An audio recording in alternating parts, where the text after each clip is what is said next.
ಯಾವಾಗಲೂ ಒಂದೇ ಥರ ಚಿತ್ರಾನ್ನ ತಿಂದು ಬೇಜಾರಾಗಿದೆಯಾ? ಹಾಗಿದ್ರೆ ಈ ರೆಸಿಪಿನ ಒಂದು ಸಲ ಟ್ರೈ ಮಾಡಿ ನೋಡಿ. ಇದು ತುಂಬ ಟೇಸ್ಟಿಯಾಗಿರುತ್ತೆ ಹಾಗೂ ಈಸಿಯಾಗಿ ಕೂಡ ಮಾಡ್ಕೋಬೋದು.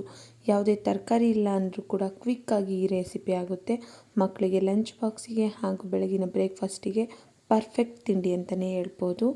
ಇದನ್ನು ನೀವು ಕೂಡ ಟ್ರೈ ಮಾಡಿ, ಹಾಗೆ ಹೇಗಿತ್ತು ಅಂತ ಕಮೆಂಟ್ ಮಾಡಿ. ಯಾರೆಲ್ಲ ನನ್ನ ಚಾನಲ್ನ ಸಬ್ಸ್ಕ್ರೈಬ್ ಮಾಡಿಲ್ಲ ಪ್ಲೀಸ್ ಸಬ್ಸ್ಕ್ರೈಬ್ ಮಾಡ್ಕೊಳ್ಳಿ, ಹಾಗೆ ಪಕ್ಕದಲ್ಲೇ ಕಾಣೋ ಬೆಲ್ ಐಕಾನ್ ಕೂಡ ಕ್ಲಿಕ್ ಮಾಡಿ. ಬನ್ನಿ ವಿಡಿಯೋನ ಶುರು ಮಾಡೋಣ.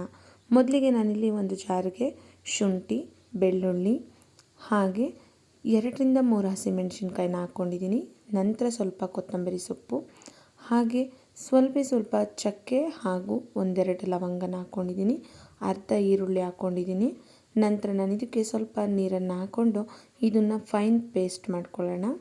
ಅಂದರೆ ಕಂಪ್ಲೀಟಾಗಿ ನುಣ್ಣಗೆ ಪೇಸ್ಟ್ ಆಗಬೇಕಿದು. ಇದಾದ ನಂತರ ನಾನಿಲ್ಲಿ ಒಂದು ಕಡಾಯಿನ ಇಟ್ಕೊಂಡಿದ್ದೀನಿ. ಅದು ಬಿಸಿಯಾದ ನಂತರ ನಾನು ಇದಕ್ಕೆ 2ರಿಂದ 3 ಟೇಬಲ್ ಸ್ಪೂನಷ್ಟು ಎಣ್ಣೆನ ಹಾಕ್ಕೋತಿದ್ದೀನಿ. ಎಣ್ಣೆ ಚೆನ್ನಾಗಿ ಬಿಸಿಯಾದ ಮೇಲೆ ನಾವು ಇದಕ್ಕೆ ಸಾಸಿವೆನ ಹಾಕ್ಕೋಬೇಕು. ಸಾಸಿವೆ ಎಲ್ಲ ಸ್ವಲ್ಪ ಚಿಟಪಟ ಅಂತ ಸಿಡಿದ ನಂತರ ನಾವು ಇದಕ್ಕೆ ಸ್ವಲ್ಪ ಜೀರಿಗೆ ಹಾಕ್ಕೊಂಡಿದ್ದೀನಿ. ನಂತರ ಒಂದು ಅರ್ಧ ಈರುಳ್ಳಿನ ಹಾಕ್ಕೊಂಡಿದ್ದೀನಿ. ನೋಡಿದ್ರಲ್ಲ ಫ್ರೆಂಡ್ಸ್, ಇದಕ್ಕೆ ಇಷ್ಟೇ ಇಂಗ್ರೀಡಿಯೆಂಟ್ಸು. ನೀವು ಯಾವುದೇ ರೀತಿ ತರಕಾರಿ ಇಲ್ಲದೆ ಇದ್ದಾಗ ಈ ರೆಸಿಪಿನ ಮಾಡ್ಕೋಬೋದು, ತುಂಬ ರುಚಿಯಾಗಿರುತ್ತೆ. ನಿಮಗೆ ಖಾರ ಸ್ವಲ್ಪ ಬೇಕು ಅಂತ ಅಂದರೆ ನೀವು ಹಸಿಮೆಣಸಿನ್ಕಾಯಿನ ನಿಮ್ಮ ಖಾರಕ್ಕೆ ತಕ್ಕಂತೆ ನೀವು ಹಾಕ್ಕೋಬೋದು. ಈರುಳ್ಳಿ ಚೆನ್ನಾಗಿ ಫ್ರೈ ಆದಮೇಲೆ ನಾವು ಇದಕ್ಕೆ ಆಗಲೇ ಮಾಡಿಟ್ಕೊಂಡಿರುವಂಥ ಪೇಸ್ಟನ್ನು ಹಾಕ್ಕೊಳ್ಳೋಣ, ಅಂದರೆ ಮಸಾಲಾನ. ಈ ಮಸಾಲ ರೈಸು ತುಂಬ ಟೇಸ್ಟಾಗಿರುತ್ತೆ. ನೀವು ಇಲ್ಲಿ ಕೂಡ ಕ್ಯಾಪ್ಸಿಕಮ್ನ ನೀವು ಬಳಸ್ಬೋದು. ಬೇಡ ಅಂತ ಅಂದರೆ ಹೀಗೆ ಕೂಡ ಮಾಡಿಕೊಂಡ್ರೆ ತುಂಬ ರುಚಿಯಾಗಿರುತ್ತೆ. ಈ ಪೇಸ್ಟು ಚೆನ್ನಾಗಿ ಹಸಿ ವಾಸನೆ ಹೋಗೋವರೆಗೂ ನಾವು ಇದನ್ನು ಚೆನ್ನಾಗಿ ಫ್ರೈ ಮಾಡ್ಕೋಬೇಕು. ಇಷ್ಟೇ, ತುಂಬ ಈಸಿಯಾಗಿ ಆಗುತ್ತೆ. ಇದೊಂದು ನೀಟಾಗಿ ನೀವು ಫಾಲೋ ಮಾಡಬೇಕಷ್ಟೇ.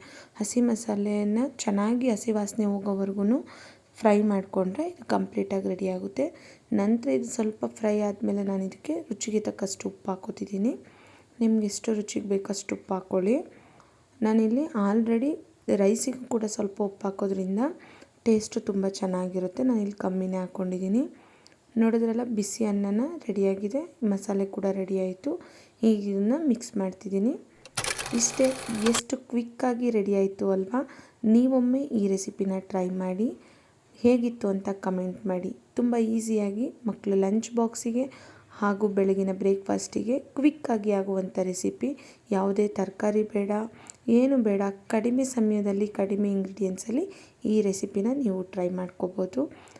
ಮತ್ತೊಂದು ಹೊಸ ರೆಸಿಪಿಯೊಂದಿಗೆ ಮತ್ತೆ ಸಿಗ್ತೀನಿ. ಯಾರೆಲ್ಲ ನನ್ನ ಚಾನಲ್ನ ಸಬ್ಸ್ಕ್ರೈಬ್ ಮಾಡಿಲ್ಲ ಪ್ಲೀಸ್ ಸಬ್ಸ್ಕ್ರೈಬ್ ಮಾಡ್ಕೊಳ್ಳಿ.